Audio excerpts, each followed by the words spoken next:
तर काँग्रेस, राष्ट्रवादी काँग्रेस सारख्या पक्षांच्या माध्यमातून आपण बघितलं आणि या देशात हिंदू बहुसंख्य लोक आहेत. या देशातलं राजकारण हिंदूंच्या हातात असलं पाहिजे आणि म्हणून हिंदूंनी एकत्र यावं आणि आम्हाला मतदान करावं आणि सत्ता करण्याचा एक विचार आम्हाला द्यावा, ही भूमिका मांडणारे शिवसेना आणि भाजपचे 4 वर्षापूर्वी असणाऱ्या विचारधाराकडे तर तुम्ही आम्ही बघितलेले आहे.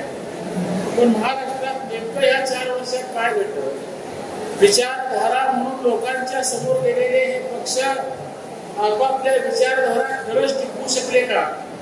विचारधारांच्या पुढे जाऊन ज्या भावनेतून लोकांना, कार्यकर्त्यांना आपण संघटित केलं, त्या लोकांना, कार्यकर्त्यांना तो विश्वास राखण्याचं काम आपण करू शकतो का?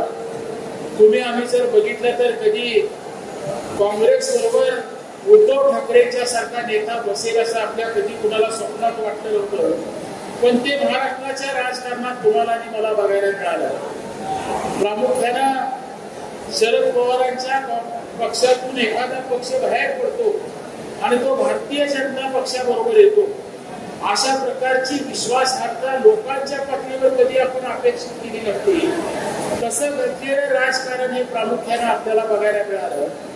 आणि मग महाराष्ट्राच्या सामान्य कार्यकर्त्याच्या समोर एक प्रश्न उभा राहिला की खरंच मी राजकारणात का आलो? खरंच मी समाजकारणात का आलो? तुम्ही आम्ही सगळेजण स्वतःला कार्यकर्ते म्हणून येणारी माणसं ही या राजकीय सामाजिक प्रवाहात का येतात? या विषयाचा जर कधी आपण मागं बोलून विचार करायचं ठरवलं तर मला प्रांजळपणानं तुम्हाला सांगितलं पाहिजे की जन्माला आलेला प्रत्येक माणूस स्वतःसाठी जगत असतो.